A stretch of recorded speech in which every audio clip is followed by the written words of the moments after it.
Unfortunately for Bungie, Marathon is the train that never stops crashing. I feel like I make a video on this topic about once a month at this point, and every single time I make one, I think, surely it can't get any worse. Surely this is the end of this whole debacle, this saga. But every single time I think that that's the end, it somehow gets worse. I'm sure everybody knows that over the last month or so, Bungie has had massive layoffs hit their studio. They basically cut about 50% of the jobs down and leaving their staff, even just a fraction of what it was before. But in the last couple of days, it's gotten even worse as Joe Ziegler, the second creative director for Marathon, has just departed Bungie to move on to another studio, another game, another project. I'm not really sure. But Joe Ziegler is gone, being now replaced by Del Schaff and Julia Nardine. These are both creative directors for some of the most successful periods during Destiny 2. Clearly, morale at Bungie cannot be very good right now when over half of your staff just got cut and you lost your creative lead director on the project,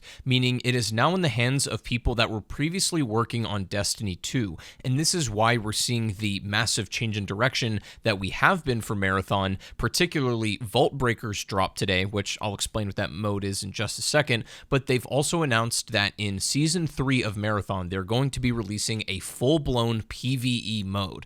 And so I think the days of Marathon being this kind of hardcore extraction shooter are going out the window. This is completely changing direction as a ship, and Vault Breakers is the first, I guess, iteration of this. And I wanted to make a video on Vault Breakers so that I could actually give you guys an opinion on whether a PvE mode for Marathon has potential, if it works for something like this, and if you guys should play it ultimately. So, real quick, just a fast recap of where Marathon has been in the last couple weeks. It's not been looking good. The player counts have dipped dangerously low to where the game you could almost consider is truly dead. I don't use that word hyperbolically very much when it comes to a video game and its player count, but I mean, I don't really know what else to call this when a AAA studio is barely pulling 3,000 concurrent players on Steam on their, flagship game. It's pure and simple not looking good, and it hasn't been for quite some time.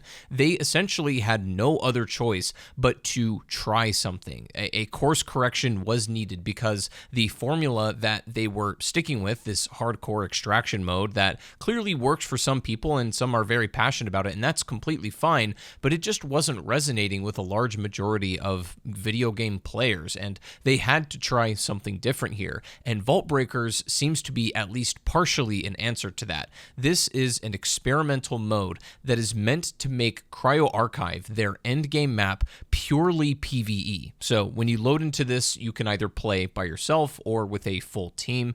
Either way, it's just going to be you and your squad. No other runners are in the map to disturb you in what you're doing. It's just you versus the UESC. Now, the point of this mode is it's somewhat supposed to be like a roguelike, or at least that is what it's been portrayed as. Although, after playing it, I'm not totally sure if that's the right description for this mode, and I'll explain why that is. It's important to note that Vault Breakers stands in the game as a completely separate event from the PvP economy, so that you can play this PvE mode, and other than being able to convert XP into Cradle, really none of the loot, none of the gear that you acquire from this mode ever makes it into the PvP economy, so you cannot just load this up, get tons of really good gear, and then go and stomp in PvP, right? This is its own separate thing. You can think of this as kind of its own game in a sense. Now, Vault Breakers as an event, as a game mode, whatever you want to call it, is, fundamentally distinct from the main PvP stuff, and what you get is a sponsored kit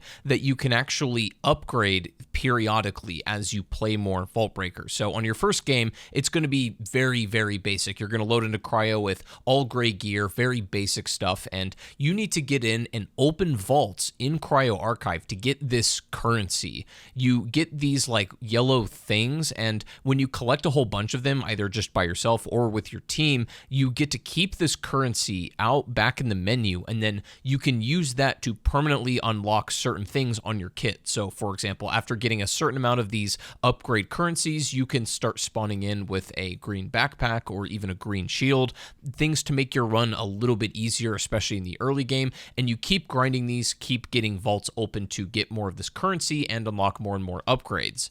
So how it works is you get given a key right at the very start. It's either Vault 1 or 2. This is your first vault, and it actually shows you not only where the vault is on the map, but it even shows you how to unlock it, all of the materials and equipment you need to open that vault besides the batteries and security tags. It'll, show you how to do that. You open the vault, and then you will not only get your rewards like those currencies that I talked about, but you'll also get a gold key in there. And usually this is like 3, 4, maybe 5. And that gold key will be the next vault you can do. And you can do this in the same run and you'll get better rewards for it. There's 2 tiers of currency and you need to basically do at least another vault in a single run to get that second currency. And if you do a third one, then you probably are looking pretty good to get the DNA access key, which gives you access to the compiler boss fight, which is ultimately the end goal of this. So I would say that in terms of getting to the compiler and facing him, it is way less grindy than it is in the actual game, which I said in another video,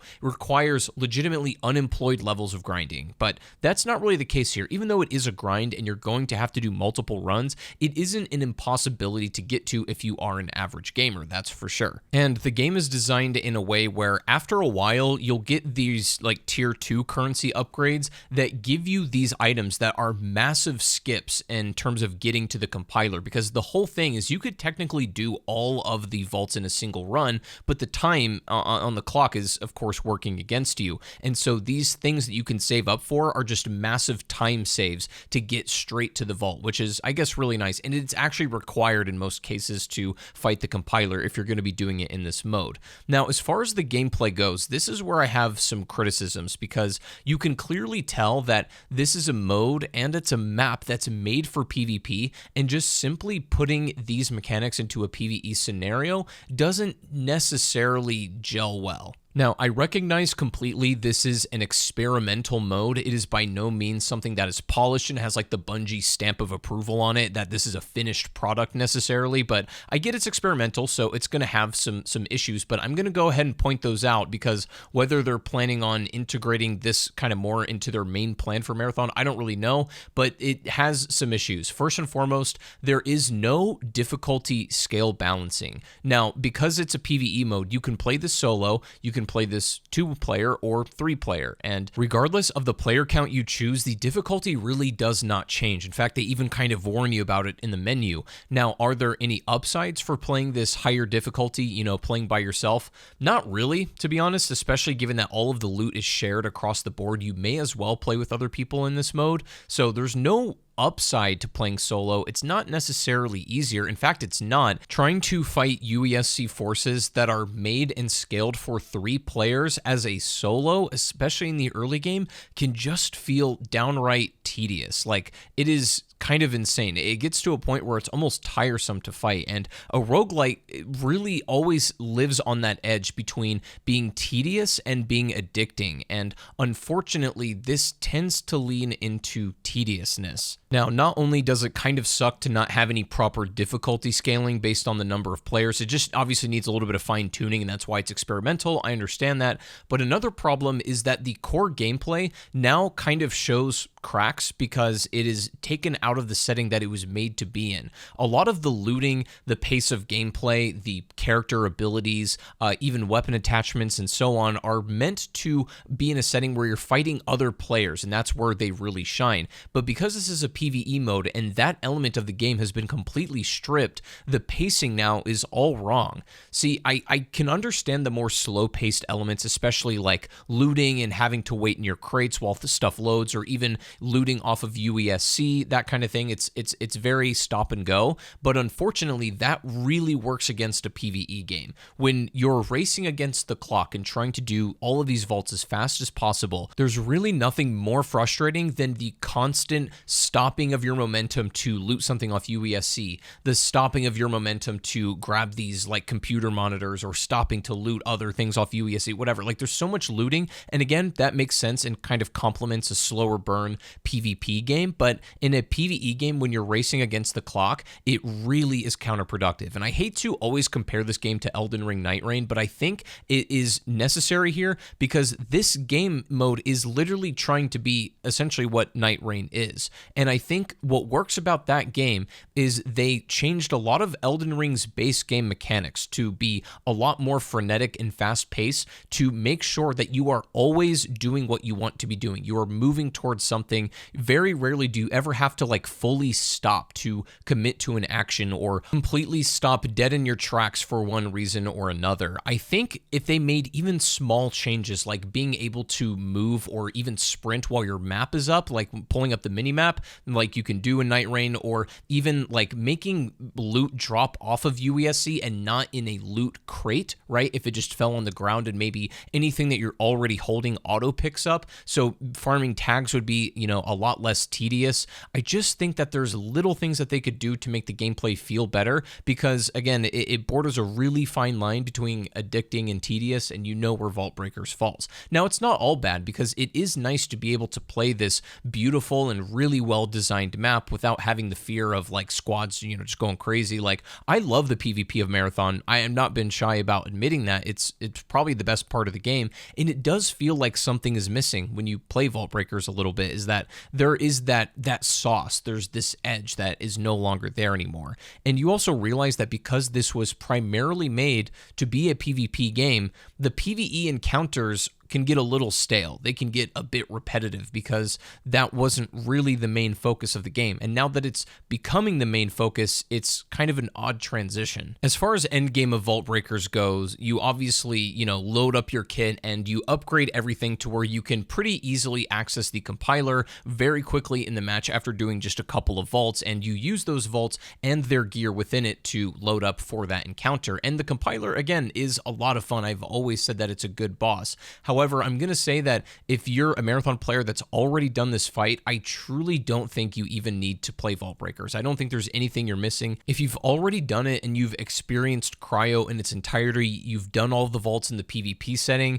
you're not missing anything here. There's not any content that you fundamentally can't experience outside of that. There's nothing exclusive necessarily. But I would say that if you are a Marathon player that never got around to doing the compiler, if you looked at the requirements for that and said, hell no, because it was far too grindy for anybody who's ever seen a job application in their life, then this might actually be worth playing because the grind in order to access the compiler has been basically cut in half, like probably even more so. Like it's pretty now in reach for the average gamer to play. You just have to do a couple of successful runs and you could pretty easily get there and you could experience that boss fight, and it would be a lot of fun. And it is, again, compiler is an awesome boss, but it's exactly what it says on the box. It's a PvE only version of Cryo. There's nothing really like added to this. It's subtractive in a way. They subtract a lot of the loot that you can get in this map. They subtract the PvP, of course, but you can obviously access the more late game content, the vaults,